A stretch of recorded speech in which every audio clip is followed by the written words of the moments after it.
This is a Multifamily Mastery Meetup. Thank you so much for coming. I'm your host, Cole Farrell. So before we jump in, we've also sponsored Scott with the Best Ever Conference. Give us some details.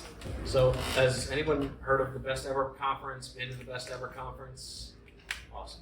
All right, so Best Ever Conference is a conference held every year. Historically, it's been in a different city. This year, it's in the same city as last year, Salt Lake City. So excited for that. Basically, it's a conference of about 1,200 investors, operators, syndicators get together and collaborate, network. A lot of deals come out of that meeting, and then there's also a party each year, which is a lot of fun. So I'm an ambassador for Best Ever, and the goal of what I do is to bring together investors like yourselves locally and hopefully come along with us to Salt Lake and receive the benefits that I've received and expand your network and have a blast. Yeah.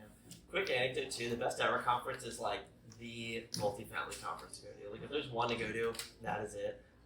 All the players go there, everybody that's making moves goes there, and that's where you really make the best connections and the best deals. So just something to add on top there. I mean, we're going, it's gonna be awesome. So. Yeah, what I like about it is it's all private investors too. There's other conferences that are multifamily syndication focused, and they might have a lot of institutional investors and things like that, but these are all private operators and sponsors. And what they're doing special this year, which is pretty cool, is they're breaking out sessions based off of if you're an established sponsor and are an operator that has a bunch of employees, or you're more of a founding member like myself with a smaller business that is an owner operator, and then a third, which is what they're calling the entrepreneurial breakout, which is if you're aspiring and wanting to become a syndication sponsor. Cool. And Scott, being the ambassador, there's little cards over there. If you scan this code, you go through, you get a discount, right? Yeah, so right now it's 20% off. You'll see the promo codes on there. I should know it by heart, but I don't off the top of my head. We'll get that. It's 20% off your ticket. So hopefully you consider it, and if you do, let me know, and we can book our travel together and hopefully hang out. Sorry, when is it? It's in April, so April 9th through 12th in Salt Lake City. Cool. So without further ado, we have Scott Cheek here. Scott is a co-founder and managing partner of Volcan Capital. Scott's been involved in over $30 million in real estate, in acquisitions. Before you got into Summit, you were in real estate investing in Chester County. We'll definitely tap into that. And beyond real estate, you have a bunch of leadership experience in a couple different realms. So I know it's super high level. Break it down. Where'd you start? Tell me more. Yeah, so I'm still currently actively involved in my medical sales business. So I do manage and operate that in parallel, some crossover actually, with my real estate business. I got involved in real estate back in 2015. Try to give you the quick launch into my real estate career. I kind of fell into it. So I had just broken up with my long-term girlfriend at the time, and I'm like, what do I do now? I should buy a house. So I started looking for a single-family home, townhouse, typical starter home. Probably looked at 20 or 30 houses with my realtor at the time, and kind of halfway through that process, I'm talking to a friend of mine, and he's talking about this student rental he has in this college town that I lived. And he's talking about cash flow, and he's talking about how his rent pays more than his mortgage, he's making money every month. I'm like, man, that's a pretty cool concept. And I hadn't even, it was a new concept to me at the time. So I'm like, all right. So I shifted gears at that point, and instead of a townhouse or a row home in this town, I'm like, let me look for a 2 or 3 unit property that I can buy and move into and try to model what he's doing. So I did that, ended up buying a 3 unit, and that was my first investment. At the time, there wasn't a name for it. It's since been coined house hack, which you can do a number of different ways. I did it with a 3 unit old Victorian home that had been split up into apartments. I still own it today. And it took me a while to kind of get my feet wet. I remember moving in after 6 months of renovations to the 1-bedroom apartment that I moved into, on the couch thinking, oh shit, now I have tenants living beneath me. How do I what do I do? I didn't know how to be a property manager. I'm like, they already have a lease, but like, how good is the lease? So I need to like redo the lease. So, you know, I'm Googling property manager, and I come across this website you might know called Bigger Pockets, and I went down this whole rabbit hole of learning how to manage tenants and properties. So, and a month into that, I had a huge roof leak, a huge insurance loss, mold, tenants had to move out, I had to let them go. So this property has taught me more about property management than any other property that I've owned, which is, looking back, it's really a blessing. So it was you know, a really great learning experience for me. So I'm really giving you a lot of information here on the one deal, but I really did learn a lot from that one deal. So it took me about 3 years to even like get focused and, you know, decide that this is something I wanted to keep doing. So my second deal was a duplex. Rehab should have taken 4 months. It took 12 months, and then COVID hit. I ended up having to fire my contractor and then sub everything out myself. So that was another learning experience. And I remember sitting there, my sales job had come to a halt because no eye doctors were seeing their patients due to the pandemic. And I'm like, I don't know how I'm going to keep doing this because these two deals, I don't know how I'm going to scale at this rate. So I'm like, okay, how do I scale? How do I get to where I want to be? And, you know, what I did was I said, okay, this is where I want to be. How do I get there? So how do I back into it? And for me, that answer ended up being apartment syndication. That became the method that I chose and decided to commit myself to figuring out and understanding at the time. And if somebody here doesn't know what that is, give like a super high level overview. Yeah, so apartment syndication is essentially pooling other people's money, other investors' money, to acquire a property. And that's structured by way of basically a series of legal documents. There's two groups. There's the general partner, and then there's the limited partner. The GP group has all the control, and the LP group has no control. They're completely passive, and they're just capital providers for that deal in exchange for the investment. So I go down a rabbit hole of learning about this process, and I'm like, okay, I need to find a coach, I need to find a mentor, I need partners, I need all these things. So I sought out different networking events. I learned as much as I could from podcasts, from books, and ultimately that led me to a mastermind where I met my now business partner, Todd, who's here today. We had become friends through that group.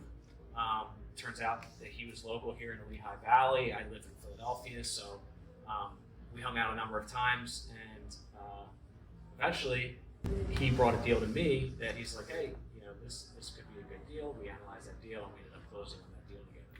So that kind of launched us into a partnership at that point, at least on that deal, which led to another deal, formalizing the partnership, which led to third deal and us growing and expanding our company.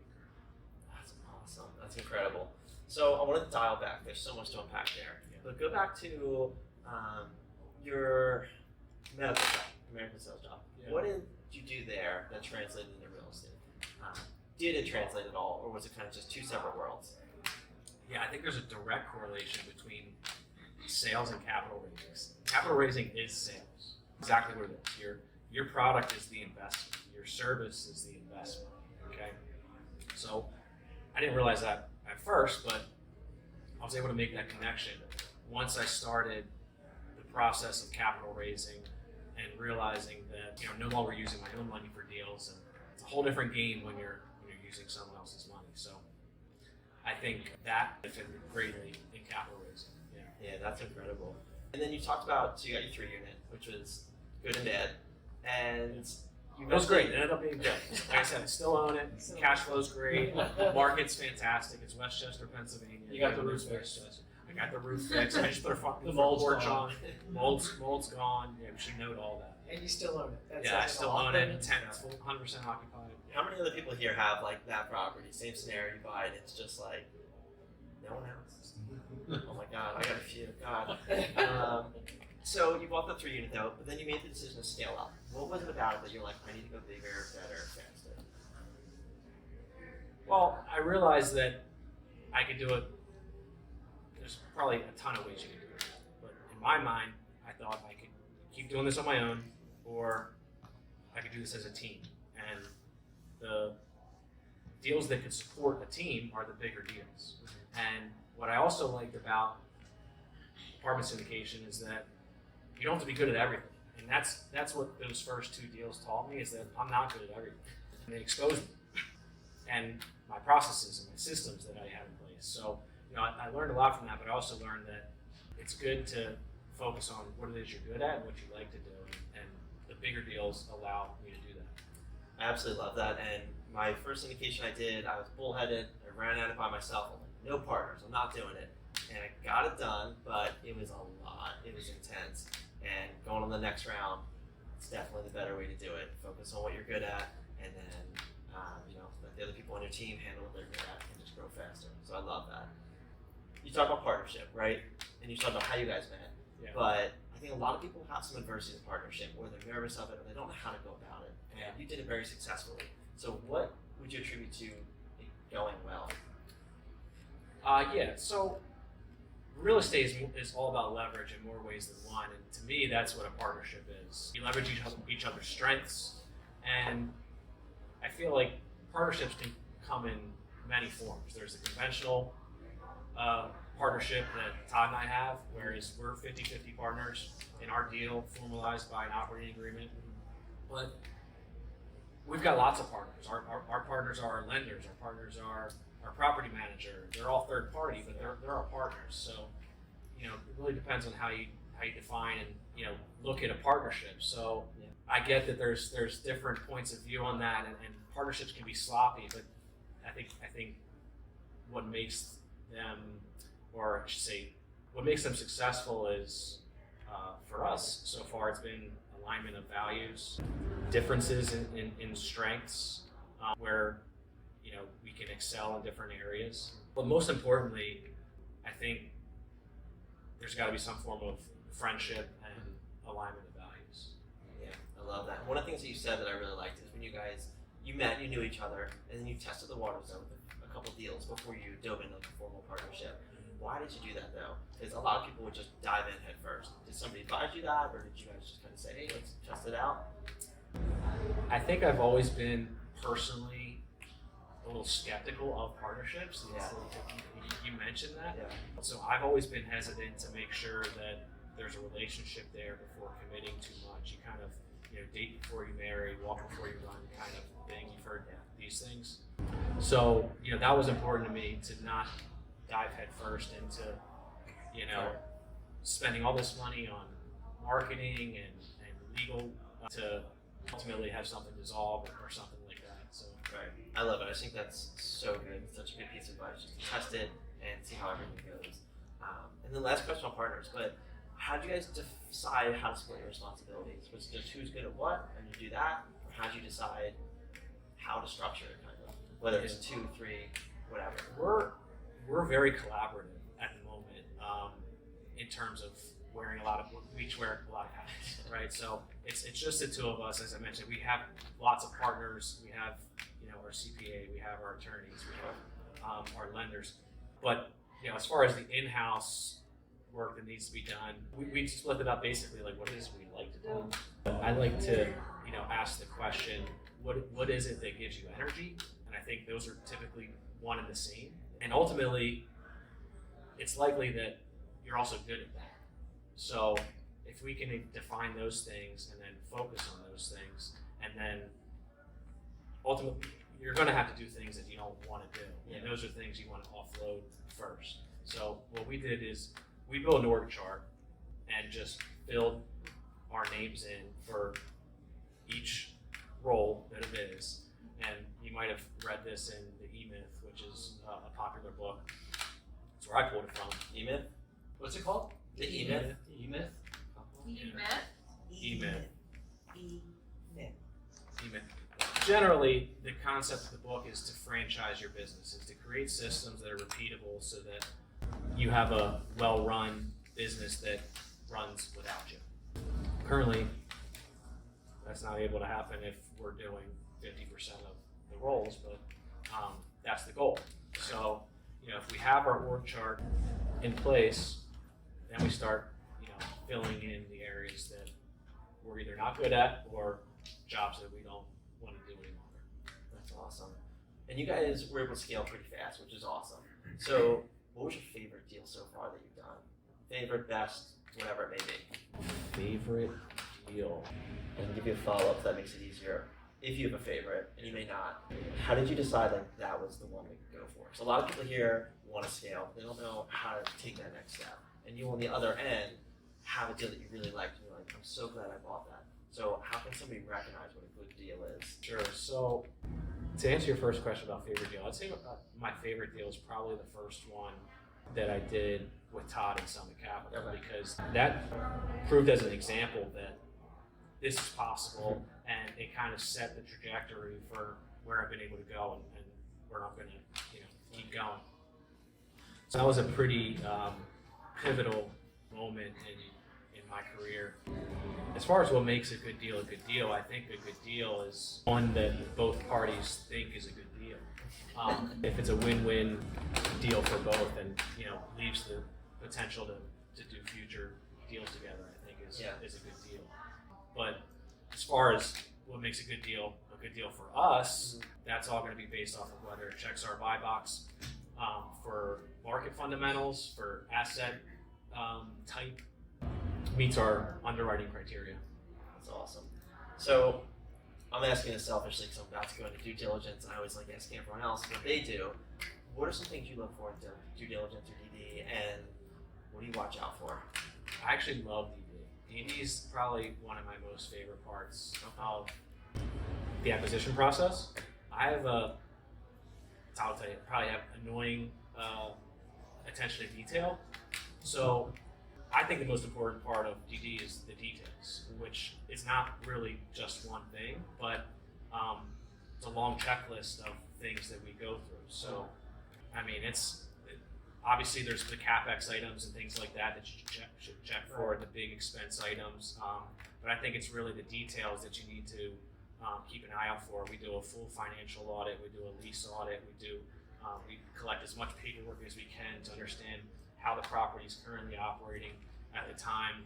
Verifying your assumptions. So in the underwriting process and analyzing the deal to determine whether or not you want to make an offer in the first place, you're making assumptions, and they're either going to be right or wrong. Right? I just was talking to Saeed about this. Is they're always going to be wrong. You're either going to overachieve or underachieve what you underwrite. Very rarely are you going to come right in on what you thought might happen. Mm-hmm. So you do your best to mitigate risk by verifying your assumptions. You want to make sure that all the units are occupied as they say they are, that there's leases that they're paying rent as they're reporting they are. Just make sure there aren't any surprises from that standpoint. But obviously also walking the property. We like to walk every unit. As annoying as it might be to, tenants are going to be annoyed if you do it too much, but the brokers, it is what it is. We want to see what we're buying, and that's a requirement for us. Yeah, that's so true. And it's funny because I always thought it was crazy that people would get annoyed at that because that's part of the deal. And we just had a broker or the agent, whoever he did, and he was like, how many times are you just going to come in here? Like, really going to see every unit? Like, you sure we can't leave a couple out? I'm like, we're spending a obscene amount of money on this. Yes, we're going to see every unit. Like, what are you hiding? Now I'm more curious to go in and see. Exactly. Yeah. But I love that. So, where do you spend most of the time in the business? Like, what do you like focusing on, and what do you think is most important? I like the thrill of the chase of property. So I like acquisitions. I like capital raising. They're both sales, so that kind of makes sense in a way. So I like those both aspects. I also like asset management. I think it's pretty exciting to look at a property and see what you can creatively do differently to maximize net operating income, how you can repurpose a space for highest and best use. I like that part of it. That's awesome. Last question before we kind of jump into our Fast Five. So you're an ambassador for BEC. You've been to a lot of conferences. You've been to many networking events, I'm sure. What are the benefits you've seen from this in your world, just from doing this kind of thing or going to one of those conferences? So the deal that we just co-GP'd on this year was 88 units in Tempe, Arizona, and I met the lead sponsor of that deal at a conference, actually at a different conference, but we kind of met back up and caught up at the Best Ever conference. So for me, conferences and events like this, it's all about getting out of the house and putting yourself in these rooms. You know, it might not come naturally to introverts and things like that, but it's important to engage face to face. And I think Best Ever does a great job of that. I think they do a great job of programming and having awesome sponsors sponsor the event, but also speakers come in and provide a lot of good education on stage. And they also provide opportunities for you to network outside of the lecture hall and have fun doing it. So, you know, for me, it's been, you know, probably one of the most fun conferences I've been to. It's always fun reconnecting with people and, you know, seeing familiar faces from one conference to the next. And there's a reason why a lot of people come back to this particular conference year after year. I just like bringing up networking. One, because we're here, obviously, and we really appreciate all you guys coming out, but just point of your deal, and that, you know, that's how that connected. And just in this room, the people I've met have changed my life, my trajectory, instrumentally. And so it's crazy that, you know, one event or one thing can change absolutely anything. Small meetup versus huge conference, whatever it may be. So I just always love touching on that. For sure. But all right, we ask this to every guest. Curious your responses. So, what separates the top performing investors from the rest of the crowd? Focus. Elaborate? Yes. Yeah, I think focus. I think focus is everything. My guy Tony Robbins would say, "Where focus goes, energy flows." So, you know, I think if you, as long as, and sometimes it's hard. Sometimes it's hard to focus. I get it, and that can come in multiple ways. Some people will like focus on one asset class. Don't, you know, switch over to self-storage from multifamily or what have you. I kind of have an opinion there. I'm. All right, now we got to go into it. Okay. I mean, I am focused on one particular asset class. I think you're able to have focus in other ways. In other words, like market focus. So if you know everything about a market, and like Lehigh Valley, for example, I don't think you're lacking focus if you have self-storage, a portfolio of single family, some multifamily, and maybe you're doing flips simultaneously in the same market. I still think that's focus because you're focused in one market. That's where I was getting with that. I like that. All right, what is a daily habit that contributes to your success? Fitness. I try to work out every day. It doesn't always happen, but if I'm ever in funk, I go for a run. I lift weights regularly, so it's a big part of my life, and I think it always reminds me of another one of my favorite quotes: "The way you do anything, the way you do everything." So, you know, as I'm putting myself through that workout, I try to, even if I'm not feeling it that day, that's why I need to go. So I do that. Love that. What is a piece of advice that you would give to your younger self if you were starting again? Think big. I wasn't thinking at all when I started down the path of buying that property, but I probably would have started thinking bigger sooner. Love it. What about your favorite educational work? Book, podcast, movie, whatever it may be. And I love a lot of books. I do like reading, mostly personal development. I guess I'm going to pivot here to a podcast I was listening to on the way up. Diary of a CEO. I've really liked lately. So he interviews Steve Bartlett, I believe his name is. He interviews a lot of mostly entrepreneurs, and a lot of times they're sharing their expertise or their stories. So I usually get a lot about that. Oh, I'll have to check that out. I don't know that one. Okay. And last one. What is the biggest non-monetary benefit that you've gotten from real estate investing? I would say definitely, especially recently, it's been being able to provide investment opportunities to others that may not have otherwise either had the opportunity or the knowledge to do it or even thought that it was a possibility for them. Prime example is going to be my parents, without a doubt. I was their first real estate investment, which I'm very proud of. And I think we made distributions close to $20,000 to them last year. So Awesome. I really take pride in that. Yeah. That's amazing. That's amazing. Well, look, we're gonna do a quick outro, but first, thank you so much for being here. So let me get some around.